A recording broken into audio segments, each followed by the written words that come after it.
श्रीमद् भागवत गीता साक्षात भगवान की दिव्य वाणी है। इसकी महिमा अपार है, अपरिमित है।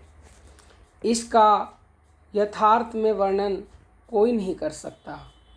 शेष, महेश, गणेश भी इसकी महिमा को पूरी तरह से नहीं कह सकते, फिर मनुष्य की तो बात ही क्या है। इतिहास पुराणों में जगह जगह इसकी महिमा गाई गई है, परंतु जितनी महिमा इसकी अब तक गाई गई है उसे एकत्र कर लिया जाए तो भी यह नहीं कहा जा सकता कि इसकी महिमा इतनी ही है। सच्ची बात तो यह है कि इसकी महिमा को पूर्णतः कोई बता ही नहीं सकता। जिस वस्तु का वर्णन हो सकता है वह अपरिमित कहाँ रही, वह तो परिमित हो गई। गीता एक परम रहस्यमय ग्रंथ है।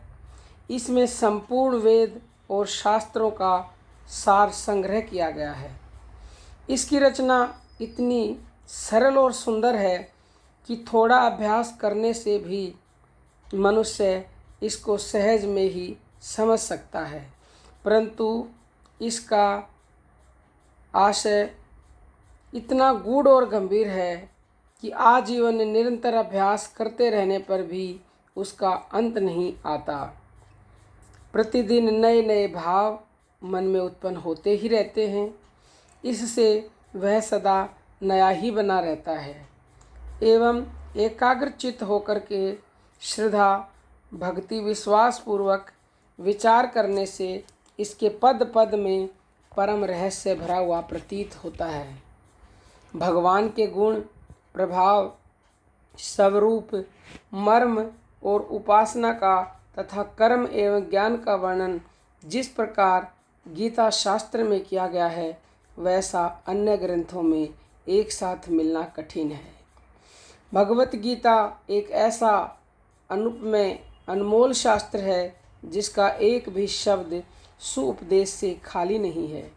गीता में एक भी शब्द ऐसा नहीं है जो रोचक कहा जा सके। उसमें जितनी बातें कही गई हैं वे सभी अक्षरश सत्य हैं। सत्य स्वरूप भगवान की वाणी में रोचकता की कल्पना करना उनका निरादर करना है। गीता सर्वशास्त्रमयी है। गीता में सारे शास्त्रों का सार भरा हुआ है। उसे सारे शास्त्रों का खजाना कहें तो भी अत्युक्ति न होगी। गीता का भली भांति ज्ञान हो जाने पर सब शास्त्रों का तात्विक ज्ञान अपने आप हो सकता है। उसके लिए अलग अलग परिश्रम करने की आवश्यकता नहीं रहती। गीता गंगा से भी बढ़कर है।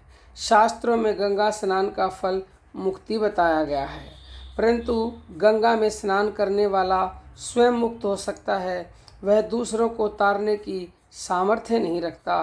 किंतु गीता रूपी गंगा में गोता लगाने वाला स्वयं तो मुक्त होता ही है, वह दूसरों को भी तारने में समर्थ हो जाता है। गंगा तो भगवान के चरणों से उत्पन्न हुई है और गीता साक्षात भगवान नारायण के मुखारविंद से निकली है।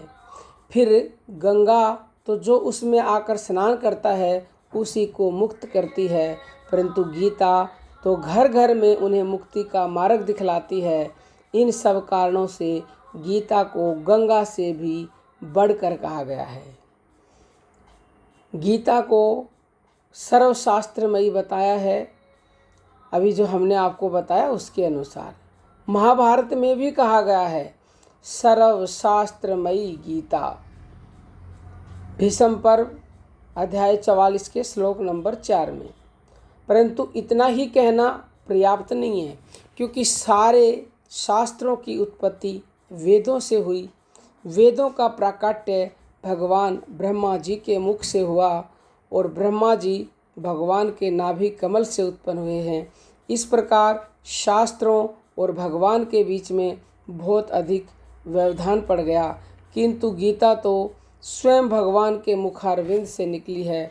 इसीलिए उसे सभी शास्त्रों से बढ़कर कहा जाए तो भी अत्युक्ति न होगी। स्वयं भगवान वेद व्यास जी ने कहा है, महाभारत भीष्म पर्व 44 अध्याय के श्लोक नंबर 1 में, कि गीता का ही भली प्रकार से ज्ञान करना चाहिए, कि गीता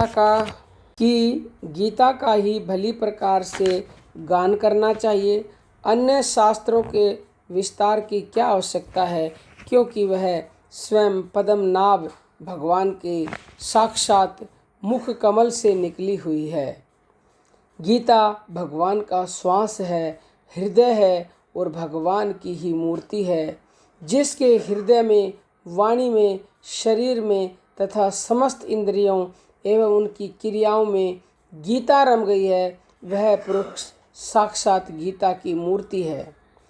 उनके दर्शन, स्पर्श, भाषण एवं चिंतन से भी दूसरे मनुष्य परम पवित्र बन जाते हैं। फिर उसके आज्ञा पालन एवं अनुकरण करने वालों की तो बात ही क्या है। तो गीता जो कि एक रहस्यमयी ग्रंथ है, उसमें 700 श्लोक हैं।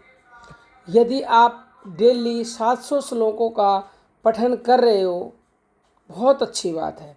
पठन करें, उनके अर्थ को समझें और उन 700 श्लोकों में से यदि एक श्लोक भी आपने अपने जीवन में उतार लिया, यानी आप आचरण में ले आए, तो केवल एक ही श्लोक आपके जीवन में चमत्कार कर देगा।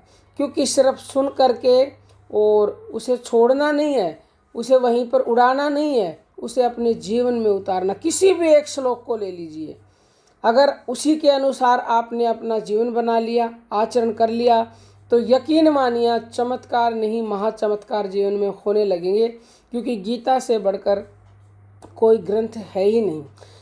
जीवन की हर समस्या का समाधान गीता में छिपा हुआ है, लेकिन यह तब तक पूरी तरह समझ में नहीं आती है जब तक आपकी बुद्धि सात्विक नहीं होती है। माया का पर्दा आपकी आंखों से हटता नहीं है।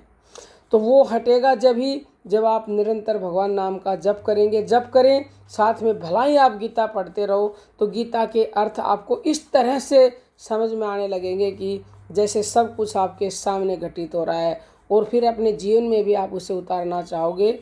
तो वीडियो आपको अच्छी लगी है तो अपने जीवन में उतारें, दूसरों के पास भी शेयर करें, और हमारे कहने से गीता का अध्ययन कीजिए और केवल एक श्लोक को अपने जीवन में उतार के देखिए, फिर देखिए चमत्कार।